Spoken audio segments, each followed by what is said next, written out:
Hi friends, welcome back. तो friends, अभी की लेटेस्ट न्यूज है, मोदी ने रूस को दिया आरपीएम का समाधान, भारत ने फेंका ब्रह्मास्त्र।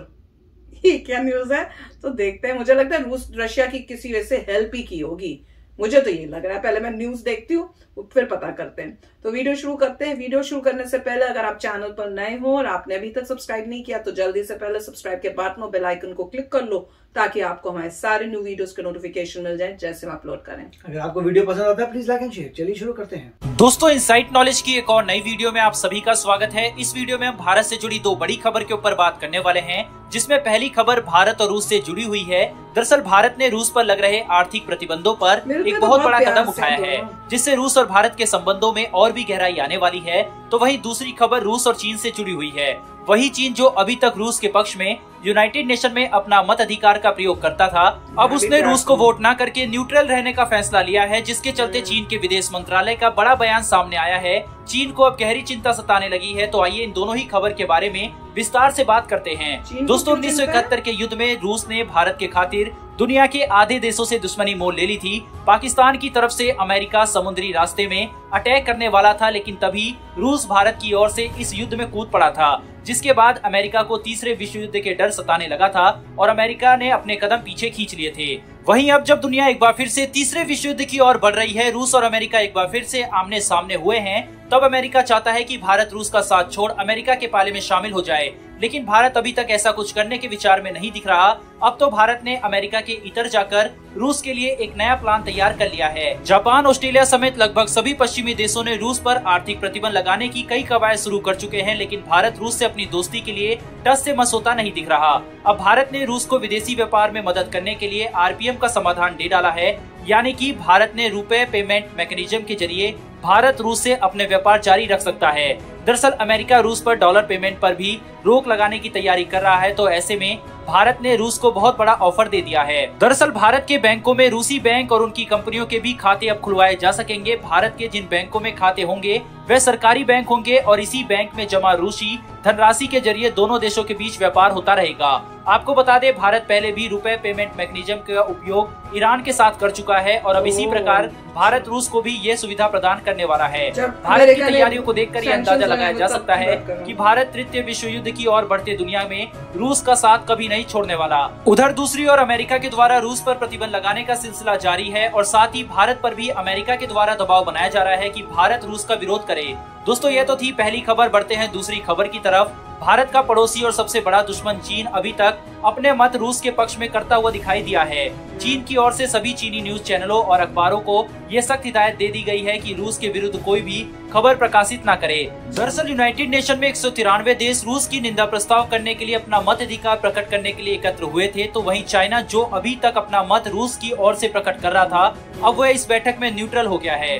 उसने ना तो यूक्रेन का पक्ष रखा और न ही रूस का, जिसके चलते चीन के विदेश मंत्रालय के एक प्रवक्ता का कहना है कि अब रूस से चीन को मिलने वाले टेक्निक सपोर्ट पर खतरा मंडराने लगा है, जिसकी कमी से चीन की स्पेस विभाग के लिए कई सारी मुश्किलें आ सकती है। इतना ही नहीं, चीन रूस से अपने आप को दूर करता हुआ नजर भी आ रहा है। चीन के विदेश मंत्रालय के प्रवक्ता ने यह भी कहा है कि रूस की ओर से 2014 में जब क्रीमिया शहर पर कब्जा किया गया था, तो उस वक्त रूस का चीन ने खुलकर समर्थन किया था। लेकिन इस बार की स्थिति 2014 की जैसी नहीं है, इसीलिए चीन रूस का खुलकर समर्थन नहीं कर पा रहा। लेकिन इन सब के बीच चीन को जो बात सबसे ज्यादा चिंतित कर रही है वो भारत से संबंधित है। चीन का ये मानना है कि भारत चुपचाप पर्दे के पीछे रहकर रूस को अपना पूरा समर्थन दे रहा है और साथ ही पश्चिमी देशों से भी अपने रिश्ते बरकरार रखा हुआ है। अभी कल ही भारत ने क्वाड देशों के साथ एक बैठक की थी, जिसमें भारत, ऑस्ट्रेलिया, जापान और अमेरिका के प्रतिनिधि वर्चुअल बैठक का हिस्सा बने थे, जहां पर रूस और यूक्रेन की परिस्थिति का भी जिक्र किया गया था। तो इस लिहाज से भारत जहां एक तरफ पश्चिमी देशों से भी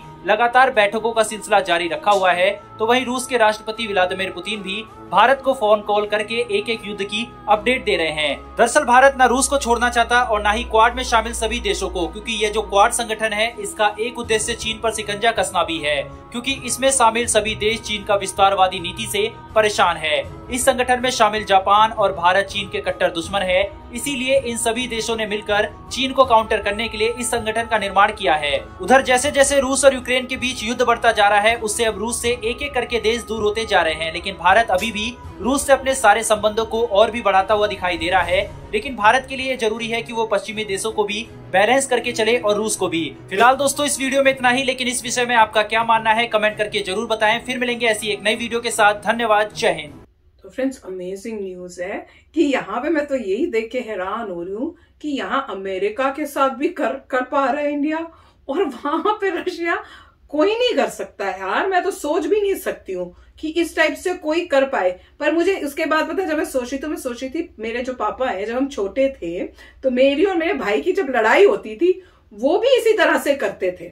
मतलब यहाँ आके हाँ बेटा जी अच्छा, वो मेरे को भी खुश कर देंगे, वहां जाके भाई को भी कहेंगे कि ये जी ये जी ये जी। फिर हमें लगता था अच्छा पापा मेरी साइड है, उनको समझ में आ गया कि भाई गलत है, और वहां जाके वो भाई बड़ा खुश है कि पापा मेरी साइड में है, दीदी मेरी गलत है। और फिर हम बोलेंगे, फिर अगर और बात करते थे अलग अलग है, दोनों को बिठा के कभी नहीं बात करेंगे। पहले मेरे कमरे में आके मुझे बता देंगे, प्यार कर देंगे, फिर उसको कर देंगे, फिर हमारी सुलह कर देंगे।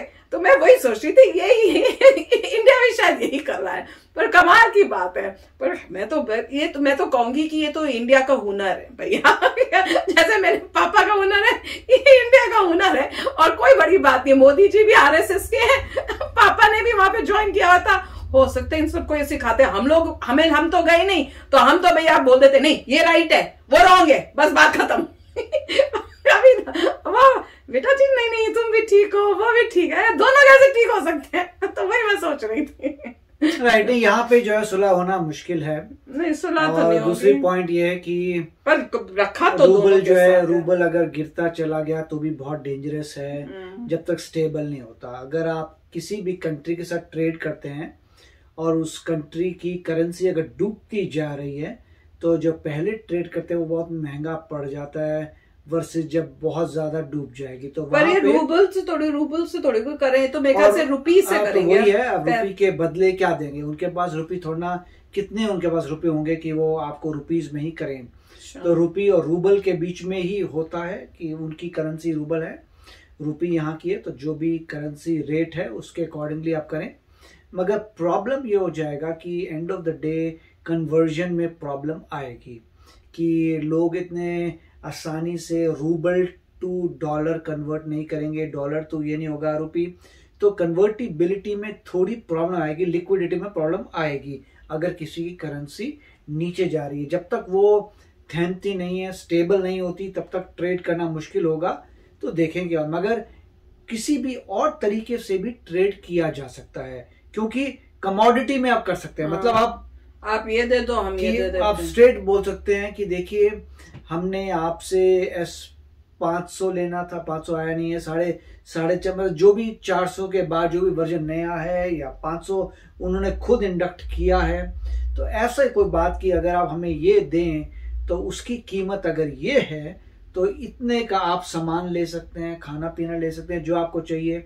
या इंडिया जैसे करता है ऑयल के लिए कि आपका ऑयल पूरा वर्ल्ड नहीं खरीद रहा तो हम ऑयल लेते हैं, मगर इसमें दूसरे नेशंस प्रॉब्लम क्रिएट करेंगे, क्योंकि दूसरे नेशंस यही कहेंगे कि देखो भैया अगर आप हमारे साथ हो तो आप ये उनको नहीं। वो सेम चीज जो है पहले की गई थी जब इंडिया ईरान से ऑयल लेना चाहता था, तब सैंक्शंस आए थे यूएस के कि कोई भी कंट्री जो है ईरान से नहीं करेगी डील, अदरवाइज मतलब यूएस से प्रॉब्लम्स खड़ी हो जाएंगे।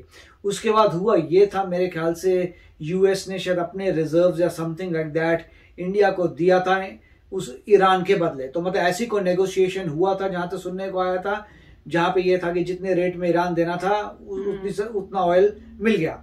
तो मतलब जो भी नेगोशिएशन होगी तो पता चलेगा, परंतु पूरा ये सिर्फ यूएस से नहीं है, पूरा यूरोपियन यूनियन भी है। तो यूरोपियन यूनियन और अमेरिका, साथ में ऑस्ट्रेलिया भी है, तो ये जापान भी है। तो सारी कंट्री जो है मोस्टली आप कह सकते हैं वेस्टर्न वर्ल्ड जो है वो इतनी आसानी से मतलब सुलह नहीं करेगा। और जो तो देखेंगे क्या होता है, मगर बहुत ही इन्होंने अच्छा बताया कि बैलेंस रखिए जहां तक पॉसिबल है। जहां तक पॉसिबल है आप बैलेंस रखिए, कहिए हाँ भी आपके भी दोस्त हैं और आपके भी दोस्त नहीं, और इम्पोर्टेंट होना चाहिए, कोई एक कंट्री होनी चाहिए जो दोनों के साथ दोस्ती रखे, नहीं तो जैसे सुलह करनी हो, एक मीडिएटर होता है, कोई हो ही नहीं तो फिर बात कैसे बनेगी? राइट, कोई ना कोई तो होना चाहिए ना, जो अभी दोनों से बातचीत करके कुछ नतीजे पे लाने में एटलीस्ट शुरुआत तो कर सके। और इन्होंने एक बहुत अच्छा पॉइंट कहा था कि क्वाड की जरूरत है चाइना के लिए। इसका मतलब ये अभी तक क्लियर नहीं हुआ कि मान लीजिए अगर चाइना का कॉन्फ्लिक्ट होता है इंडिया के साथ तो रशिया किसकी साइड लेगा, ये अभी क्लियर नहीं है। अगर आपको आइडिया है तो लिखिए, आप कमेंट करिए, बट जहां तक पूरा वर्ल्ड की नॉलेज है अभी किसी को क्लियर नहीं है कि अगर चाइना और इंडिया में कॉन्फ्लिक्ट होता है तो रशिया किसकी साइड लेगा। ये पॉइंट एक कॉम्प्लिकेटेड है। तो अच्छा वीडियो था। होप तो ये कि इंडिया की लिए भैया, मैं तो यही चाहूंगी और हम सारे इंडियंस भी यही चाहेंगे, पर देखते हैं, आप बताना आपको क्या लगता है।